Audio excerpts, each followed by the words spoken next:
কি বলছি দাদা? রুমাল নিয়ে চালা করে রুমাল ঘুগনি হাতে গরম ঘুগনি হাতে গরম হাতে গরম। হ্যাঁ সাবাস। মনে রাখুন তো রান্না এখন আগুন না বাহ, এখন নেবে না এখন লিখবে না নাকি? দাদা বৌদি যে অ্যাকশন বাদে গেলে কি হয় মনে রন্ধ বাদে ঠান্ডা হয় না এই ঘুগনিও তাই রাত 10টার সময় এরকম গরম পাওয়া আচ্ছা এখন তো টক টক এখন তো শুরু হলো 5টা, কটা অবধি থাকবে?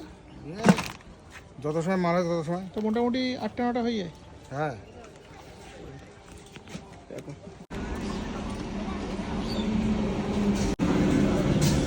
চলে এসেছি আজকে আমরা সংহতির স্পেশাল ঘুগনি খেতে দাদার কাছে। দাদা ভালো তো? হ্যাঁ ভালো আচ্ছা, কি ঘুগনি থাকছে তোমার এখানে? নারকেল চই নারকেল চই দিয়ে ঘুগনি। নিরামিষ বাহ, নিরামিষ ঘুগনি। একটু দেখাও না তোমার ঘুগনিটা। বাহ, এখন সব সময় গরম নাকি?